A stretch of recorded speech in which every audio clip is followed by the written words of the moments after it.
This is the e-learning podcast, episode number 8. We want people on here as much as possible and as frequently as possible. We want people to enjoy being on the platform. And that's got to come from both companies like ourselves and obviously the organizations who are doing and providing the learning themselves when they're considering content.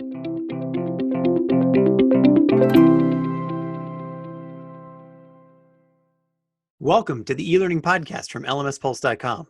My name is Stephen Laddick, and I'm the director at LMS Pulse. My guest for today's episode is Seb Francis.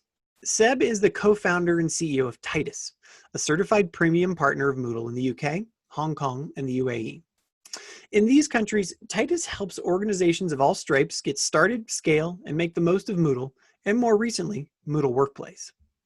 Last year, for Titus's efforts to champion and capitalize on high-profile initiatives, including the largest installation of Moodle Workplace in the world to date, Moodle headquarters recognized Titus with the Moodle Appreciation Partner of the Year award.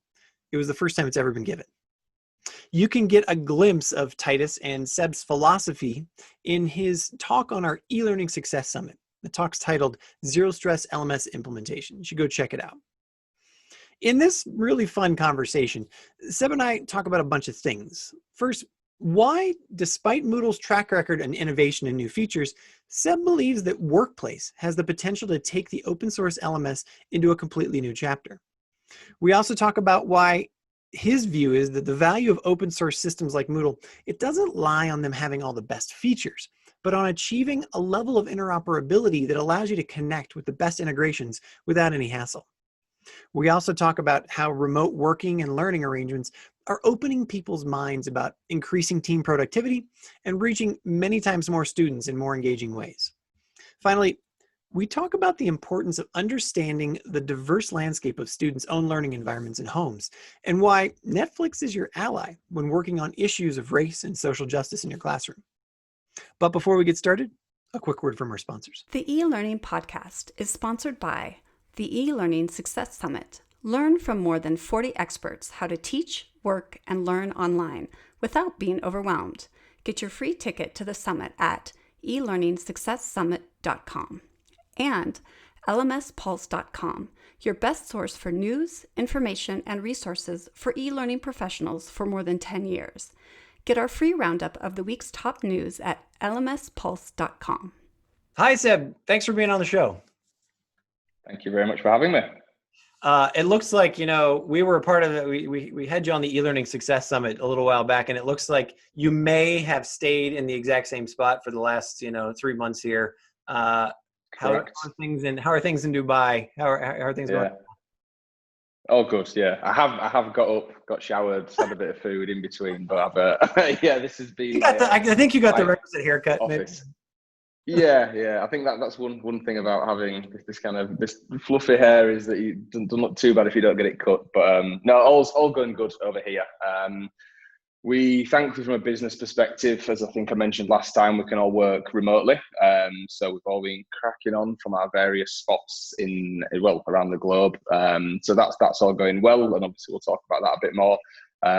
Dubai, and in terms of COVID, that's slightly lessening now in terms of the restrictions, which is nice to get back to a little bit of normality. And the guys in the UK, some of those are slowly but surely returning to the office and things as well. So yeah, it's good. And one day a week I do actually go back into the office. So this is my 80% of the time at this spot right now. All going well.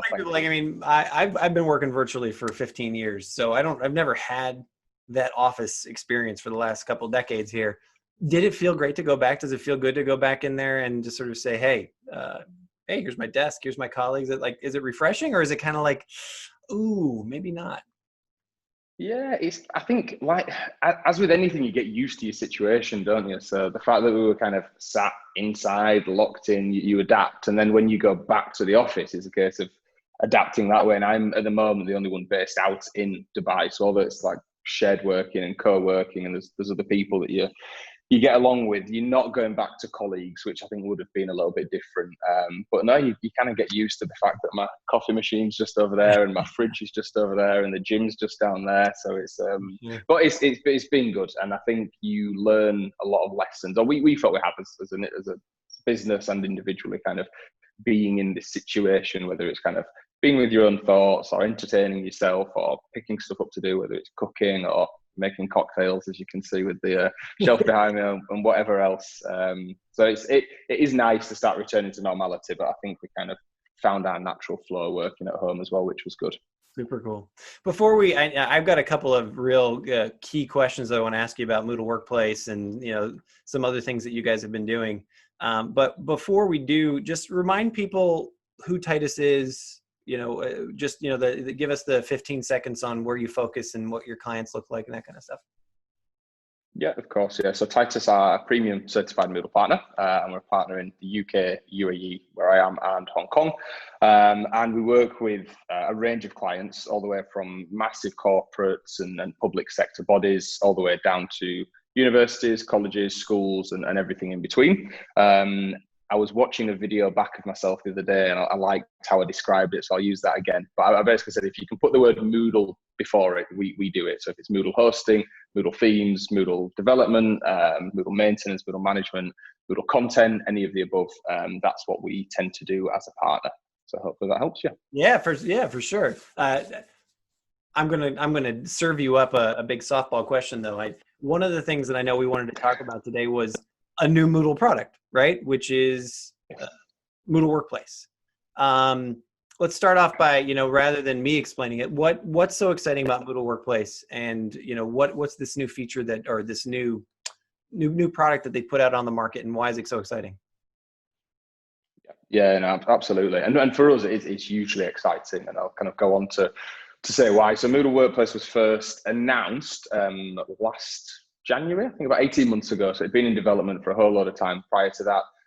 We've been involved in their product advisory group, so looking at what some of the features should be, assisting with some of the development, testing, iterations, and in essence, it is the same Moodle core that's used by your 200 odd million users around the world, but on top of that, it's got a whole load of plugins, add-ons, features and functionality specifically for the corporate sector. So whether that is multi-tenancy, so if you've got different branches of offices around the globe, you can have your separate platforms.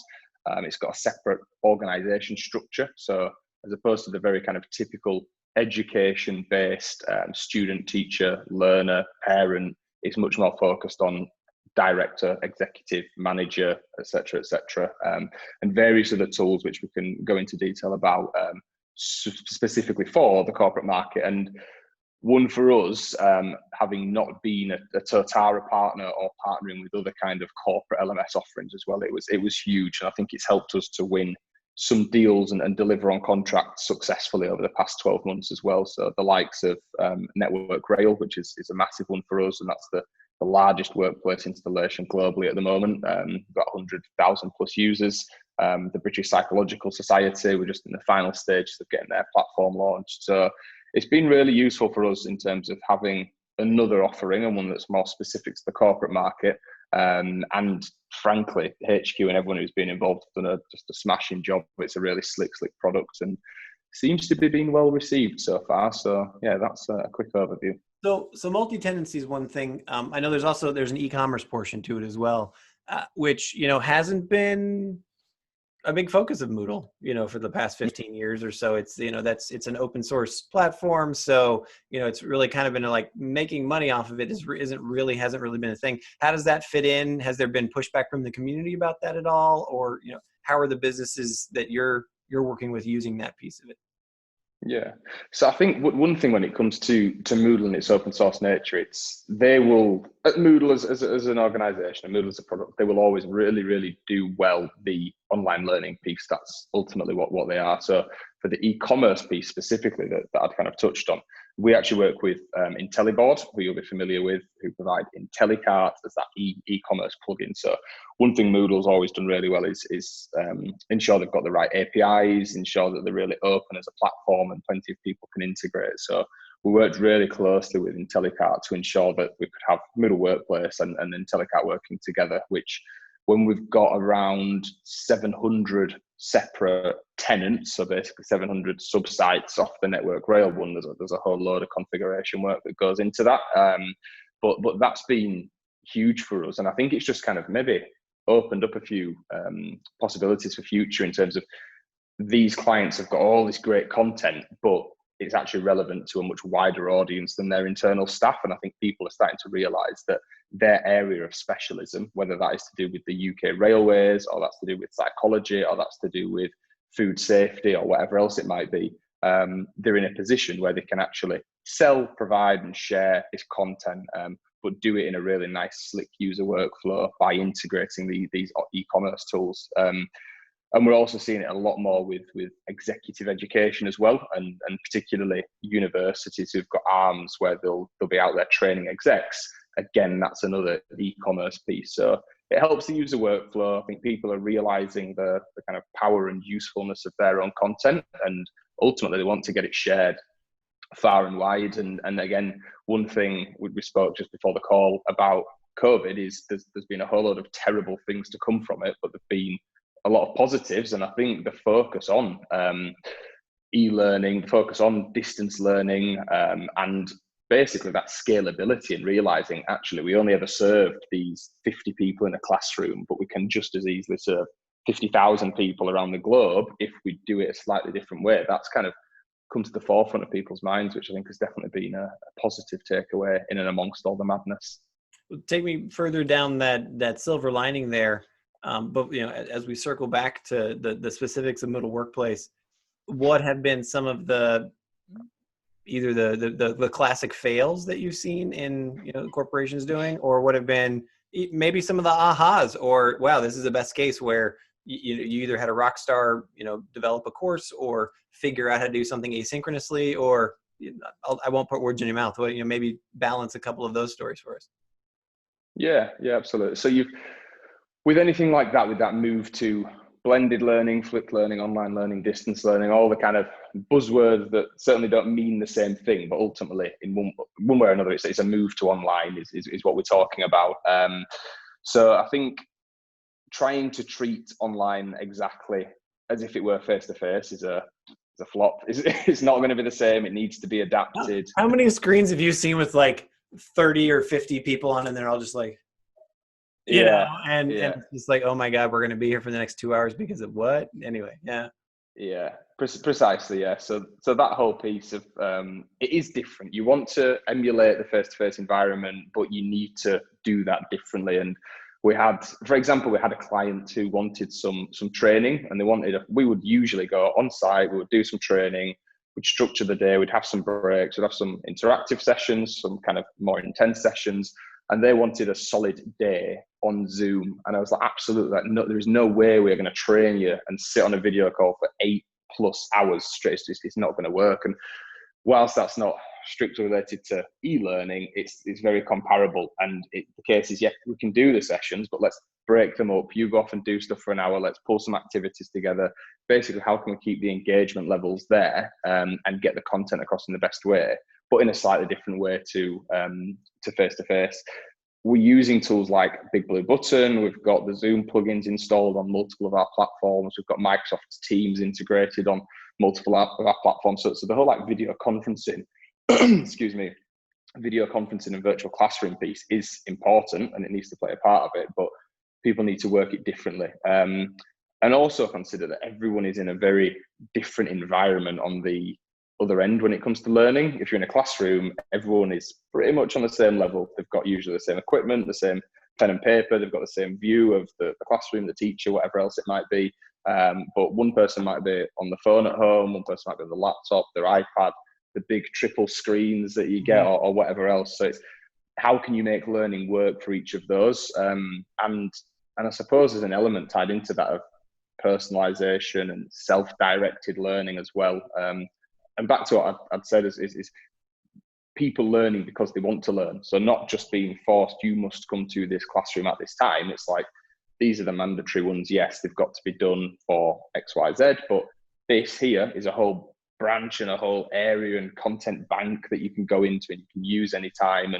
And we've got a lot of organizations looking at it like almost like Netflix. People watch Netflix because they are entertained, but there's a whole load of educational stuff on there. And without going off too much of a tangent, more recently with what's happening with the Black Lives Matter movement, I've been writing on that a little bit. And when it comes to the whole education and understanding piece of race, of racism, of some of the struggles of the Black community, Netflix has been one of the main places I've pointed people to educate themselves. So, and people are doing that because it's education, but they're enjoying it and looping back to the learning. That's what people are liking to move towards. So I think understanding your content, your audience, where they're going to be, and not trying to just completely substitute face-to-face with the online stuff is a biggie. Obviously, ensuring from a technical perspective, everything is set up as it needs to be. If your site is used to handling 100 concurrent users, do not think it can handle 10,000 concurrent users. It can't. It's quite simple, but you'd be surprised the amount of people who maybe don't give it the thought that's necessary. And just the consideration for costs. If you think about how much it costs to have 10 classrooms with 10 lots of electricity coming into it and 10 lots of fresh, clean water coming into it and a teacher stood there for the day and refreshments, all of this, you're not going to be able to do exactly the same online for that much of the budget. It will be cheaper and more scalable, but ultimately, if you want something like that's going to scale up, you need to be willing and happy to invest in it. And are there any other gems? I think those are two good ones: technical infrastructure and just appreciating the cost and the investment and the content, which again we can go into that in more detail if needs be. What other specific pieces do you want to talk about regarding Moodle Workplace? You said that there's some, interesting features. There's some, neat pieces about it, and walk me through. It's so often that a platform like this will come out, and then a company will say this is great, and then they'll only use 2% of it. They'll use one feature where it's like, hey, we can automate email, or we can put our compliance up, and it's this automated process. So that really two questions, what are some of the things you're most excited about beyond e-commerce and whatnot? But then also, are companies taking full advantage of all of the feature and the opportunities that it presents? Yeah. I think one thing HQ did quite nicely is they introduced about 7 or 8 key differentiators of Workplace from core, and other changes were much more subtle. What is good about that is that you find that people are using, or we are at least, and customers are using the majority of those changes. So the automated email, for example, that would probably fall under dynamic rules, which is a whole big area, but that then used in combination with reporting or used in combination with the organization structure or the multi-tenancy piece or whatever brings a whole new thing about it. So I think they did a fairly good job of limiting the number of new pieces that were introduced, and therefore people use a lot of it. That being said, we also try not to force something around people. So if it is the case of multi-tenant is a great one, because so for Network Rail, and we're able to share a few details on this, they've got one central site that's used by about 45 to 50,000 internal staff for their staff training. And then they've got sub-sites or tenants for currently about 700, but it's going to go up to about 1,700 external companies who feed into that platform. And this is any company from kind of health and safety, gas, electrical, travel, transport. There's a whole range of sectors kind of within the UK that are feeding into this. So they've used that multi-tenancy piece really, really well, where each of those individual entities can have their own area. It's branded. They've got content specific to them. The e-commerce piece feeds back through. Everything's split correctly from a data protection perspective, and who's got access to what and can view things. But you've still got that really great kind of shared learning experience and shared content across all of the platforms, where there would have been a big overhead previously to ensure that you've got content in each of those places that can be kept up to date and pushed out to people. So the multi-tenancy one is amazing for Network Rail and what we're doing there. But if someone else says, actually, we think we would like to use this, if we think it's a no-go, we will say there is no point. You are trying to force one of the features upon yourself, and really it's more work than it's worth. So it's great that they're there, but we also don't try to force them. The organization structure, really good tool. Probably nothing too kind of, I suppose, like sexy on a front end point of view, but just more so from the back end to make those lines of reporting. Right, I am a manager. I log in. I can clearly see a dashboard of my team. I can see their progress. I've got it as a quick snapshot. All of that kind of stuff didn't exist within Moodle Core previously, without having to make quite a few changes. So that was a biggie. Things like your recurring courses and certifications. So there's a whole load of stuff that now we are all constantly doing year after year: GDPR training, data protection training, health and safety training, internal staff training, whatever else it might be. And that kind of automation piece, particularly for the admins, is huge and saving a whole load of time. And then probably one of the most powerful pieces is the new reporting tool that's been built into it. So I'd mentioned Intelliboard previously, we still do work really closely with them in terms of their analytics piece, but there is a completely new and overhauled report builder within Workplace as well, which for us has been really useful, and for clients as well, where it might be the case that the budget doesn't stretch to go in for something like Intelliboard. It might be that they want to keep everything in one platform. So we've got a client at the moment, and they work with one of the defense ministries, and they've got to have everything hosted in one spot, nothing cloud hosted. So the fact that everything's really insular with Moodle Workplace is perfect for them. They've got the reporting in there, they've got the learning in there, they've got the dissemination of courses and content within there, and they can keep it really tight. So yeah, there's a lot with Workplace that out of the box it just does really well, and it's slicker and easier, I think, than a kind of core Moodle installation. But you have still got the opportunity to do that development to it, and ultimately we and customers like to tinker with Moodle and play with it and change it and tweak it. Hopefully not too much, but that's one of the benefits of it, and that's what it's there for. So yeah, I think there's a lot to come. 3.9.1, depending on when this recording goes out, is out in the next few weeks, so it might already be out, but that's got a whole load of new stuff with it, and then more to come this year as well. So it's pretty exciting. How much are you seeing Workplace being used for other than compliance training, or other than sort of really very technical, training, like soft skills, leadership training, these types of things? Is that a big piece that it's pushing, or it's ready to use and built for, or is that something that corporations are still warming up to? Yeah, no, I think they are doing it. I think they're doing it well. Back to the content piece before, e-learning it used to be, I'm not sure it was tick box here, but I think it was just an easy way to get stuff online, PDF, Word docs, videos, sound clips, images, dump them there, go look at them, tick a box when you've done it, on to the next one. And back to what I was saying before, what we want to see people doing is, whether they're mandatory or whether they are freely chosen by the learner, is courses and content that they're happy to go onto and happy to use at any time. So leadership, it could be mental health within the workplace, could be equality within the workplace, it could be any kind of topic that you've got, mandatory or just a free to choose one. And I think companies are doing better with that. Still not perfect, but I think they're certainly doing better. Working with content providers has helped give them a leg up. So the likes of Go1 and other content providers helps them a lot, because rather than being sat thinking, right, we need to figure out how to develop content around X, Y, Z, they've got a bank there, and they can use that at least as a starting point, and that softens their entry into creating more content themselves, gives them a few ideas, shows them what's possible, gets people used to learning that type of stuff online as opposed to face-to-face or on the job, whatever you might want to call it. So yeah, certainly looking to do more of that, and tied in with that, back to what I was saying, it's kind of how are people looking to learn most. So it's considering, right, should it be more modular in its approach, and it's a 5, 10, 15-minute segment and they can check in, check out? Should it be the case that it's mobile first? And we've got 2 projects underway at the moment, actually, where it's looking at interface and theme and design and content as one whole piece. So nothing to do with the technical management of the Moodle, which is where people usually start. It's kind of, can you host it? Can you manage it? Can you maintain it?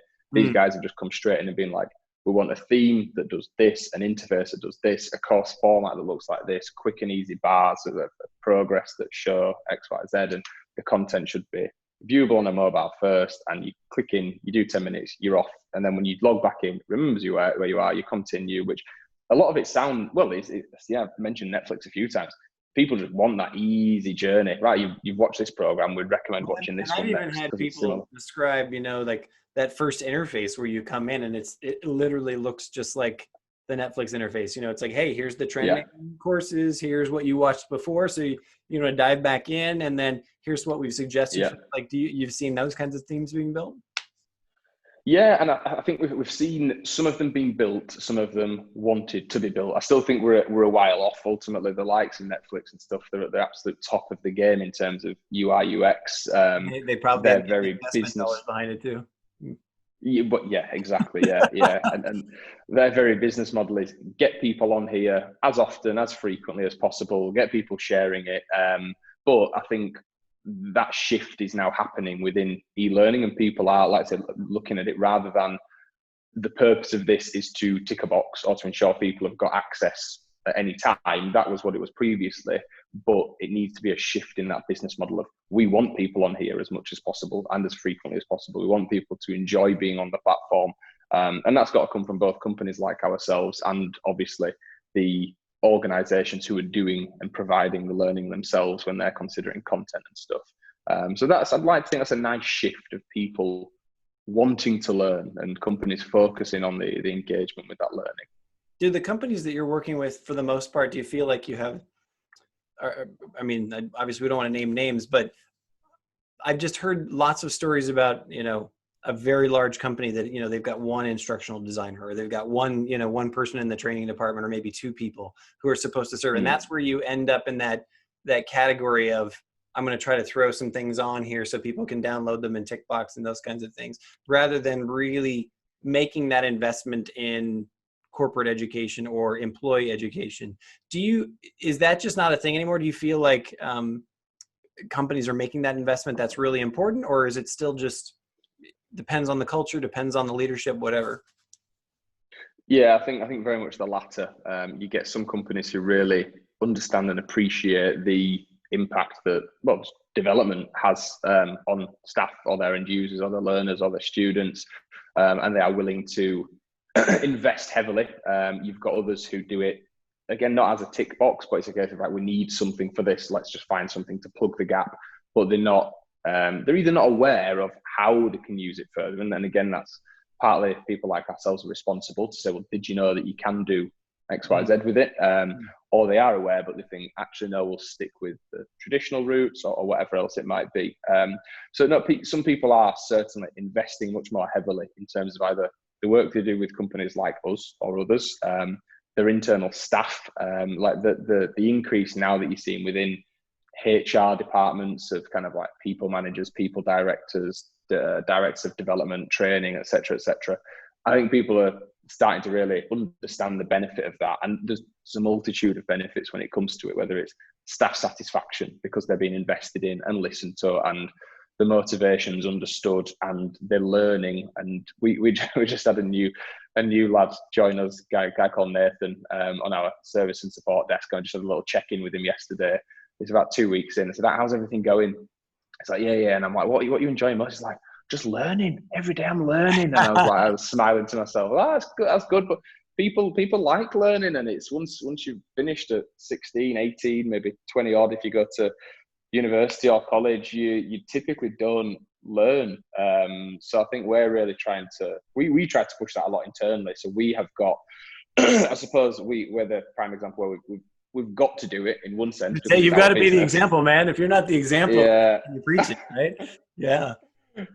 But we've got to do it, but we really see and feel the benefit, and hopefully the staff do as well. And again, some of it's purely internal, some of it's external courses, some of it which we're just about to introduce, actually, is like non-work related development. So we'll say, well, here, have X amount, and if you want golf lessons, music lessons, language lessons, go do it. So it's been all around the board. It's trying to push and promote development of people, and to make sure that people enjoy learning. I enjoy learning. I know I'm not alone with that. So companies are doing, back to your question, companies are doing much better. Some people have got a really good team in place. A number of the customers I've mentioned of ours have got solid teams in place to help along with that.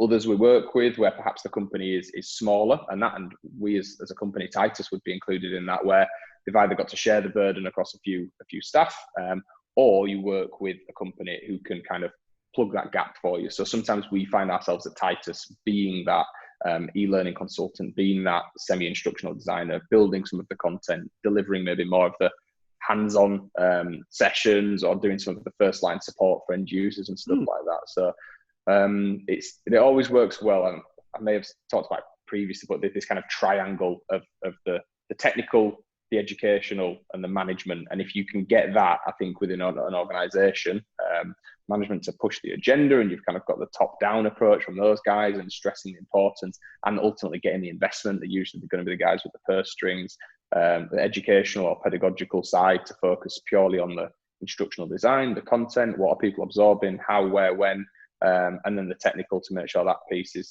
it's solid and upholds all the rest of it. Those three pillars we've found have been really useful for successful e-learning plans, let's say, within organizations of all types. Do you have anyone, and I'm thinking of Network Rail, but do you have any clients that, I want to call it sneaky learning, right? The nudge that comes from the UK, actually. I think it was a UK research firm that figured out the nudge, where it's something like, just-in-time learning. You talked about, hey, people like to learn, and we often think about learning as a moment. It's like, hey, I'm going to step away from what I do normally, and I'm going to concentrate on, this new skill or this new thing, or like you were saying, golf, tennis, something that's completely unrelated to my job, and I'm just going to, it's personal development. I'm interested in to hear, have you had any experiences with, or any of your clients doing that just-in-time learning, where it's just, hey, you know what? Here's a productivity hack that we've noticed, hey, we noticed that you open your email, 20 times a day. There's maybe have you considered chunking your time, and being able to deliver that? Or again, I don't know if Moodle Workplace offers anything like this, where it's those little nudges or those little things where we are learning and we're improving, we're growing, but we don't even we don't realize that it's sort of being fed to us in a way that it becomes habit forming rather than classroom forming. Anything like that in your world? To answer honestly, not massively, I would say, but I hear exactly where you're coming from, and the tools and the data do exist to do that. I think we are still, in many ways, I feel at least, in the kind of infancy of e-learning, purely from the perspective of like understanding what is possible. And there's very few people who have absolutely nailed the whole online learning piece. So whilst we've been doing it for quite a long time, we've been learning in the sense of the word for many, many, many more years, decades, centuries, millennia, in terms of passing on skills physically and face to face. So we are still very much at the infancy. And I think that type of learning where it's relevant to the user, it's timely or just in time for the user is massively important. And it all comes back to that personalization piece. Like right now, that is about as personal as it gets for that individual user in terms of their learning. There are some really nice tools within IntelliBoard. I've mentioned about those guys a few times today, where you can look at trends of learning in terms of how basically that sets nudges or alerts based on the user's progress. So their login time has been less than expected, their frequency has been less than expected. The grades have actually been higher in that one, but that is because the content is mainly video based and blah, blah, blah, blah, blah. And you can extrapolate from that information. You can go, right, okay, well, this user really struggles with all of these bits, but they really love the video content and they love the idea of whatever course they may be in. So let's try to replicate that in some kind of way, and then we'll push that out to them. And that's when you would go into the Moodle Workplace piece, and you would be looking at dynamic rules. So that all works off the basis of if this, then that. If the user completes this activity, this course, this resource, this whatever it may be, then enroll them into that, or send them that content, or give them that certificate, or give them. So that's when you can start to excuse me, that's when you can start to really flesh out kind of that bit that you just talked about, like the nudging. Congrats on completing that. Here's your certificate. Because you've just finished that, may we recommend you check out this whilst you're at it. And that kind of stuff has been in Moodle for a long time, in the form of completion activities and conditional activities and things like that. But it's just that it's getting the basics done, and then I suppose it's picking the right partner to work with, or making sure you've got the team internally that the platform grows as a company, you are growing, your staff numbers are growing, what you're doing is growing, your turnover is probably growing, all of this, like your learning should be growing alongside that. So have that down as almost one of the objectives to keep pushing forwards and then keep improving, and things like the personalization piece and nudges and the kind of time sensitive nature of it is a big win and a quick win as well to get people on board with it. I'm gonna have to edit myself right here. I had a perfect follow-up question, and now it just went straight out of my mind right now. Oh, unfortunate. Now I'm sort of hung up on it too, because I was like, oh, it's this is perfect movement and perfect segue into what's happening there. I know your time is precious, so maybe it'll come back to me here. But the last question I'm asking everybody on the podcast right now is, what does 3 months to 6 months look like for you and for Titus right now? Are there things that you see coming down the pipe? Like you said, there's a new version of Workplace coming out that you're excited about that's going to have some new features in there. What of the new normal is going to stick, and what do you think is going to, sort of go back? Or is there a pendulum shift that's going to happen where people are going to like, oh no, I got to get back to the office? Are there any of those things that you guys are either planning for or kind of foreseeing in this space right now that so I think first and foremost we are looking to getting back together in person and having a beer, hopefully in the sunshine. That will be that'll be nice. I'm not gonna lie, that'll be nice. And I think everyone's kind of very ready to get back to the office. Like I said at the beginning, you do adapt, you do get on with what you're doing, but again, I've from a personal perspective got it fairly easy in which I've not got to worry about any kids to look after. I've got a place that I can work from that's kind of set up, even if I do need a more professional backdrop, but I've got a place that I can work, I've got work from. Okay. I've got guys with bananas as guns in my back. So I've had it quite easy from that perspective, and I've been used to working on my own previously as well. But for some members of the team, it might be that the environment is trickier to work in. It might be they've got kids to look after. It might be whatever else. So I do think that'll be really nice for the team.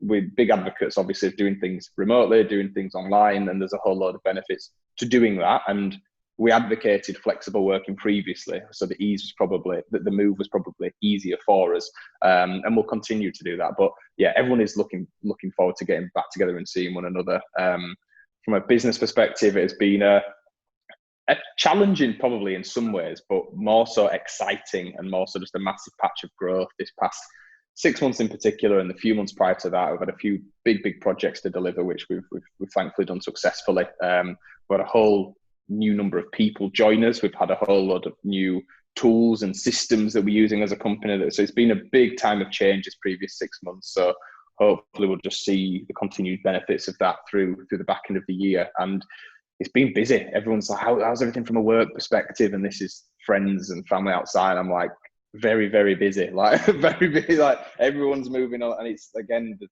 a whole lot of terrible things that have come from this, but from a work perspective and from an e-learning perspective, I think it's really shone the light on what the industry as a whole is doing and what the systems are capable of. So yeah, so for the next 6 months is kind of take stock of the lessons we've learned previously, continue with things like flexible learning, continue to support, service our clients for those who are using e-learning well already. How can we make sure we can better share stories across our customer bases as well and put people in touch? We're aware that we've got hundreds of people around the globe who are doing stuff very differently, and there's a lot of lessons that can be learned from individuals. So we might look to kind of like share those stories and connect people a little better. And for us personally as a company, focus on Moodle Workplace. Obviously, we've just set up the UAE office in Dubai, which is exciting, and that's kind of taking off. There's other bits that we're looking to productize, particularly in the space of like integration and stuff that we'll fingers crossed be releasing later this year. And just keep cracking on. That's what I say to the guys. Let's crack on. So we're busy. We're not scared of hard work. So yeah, plenty more of that. Awesome, Seb. Thanks for your time today. I know you're a busy guy. Really appreciate you taking time out to talk with us. I hope that we'll be able to check back with you, another 6 months or so and see how it's going. Absolutely. Thanks for having us, Stephen. Cheers. Thanks again for tuning into today's episode of the eLearning Podcast. If you like what you've learned today in this episode, I encourage you to either follow us or subscribe to us on Facebook or Twitter or YouTube. And please do share this episode with one or two of your colleagues or friends. Also, I just want to remind you that you can level up your online learning game with all of the information that's available at the eLearning Success Summit. You can get your free ticket at elearningsuccesssummit.com. And finally, you can also stay up to date on everything that's important, all the news and the resources for e-learning professionals at lmspulse.com. Get our free newsletter by just going to lmspulse.com today. Thanks again.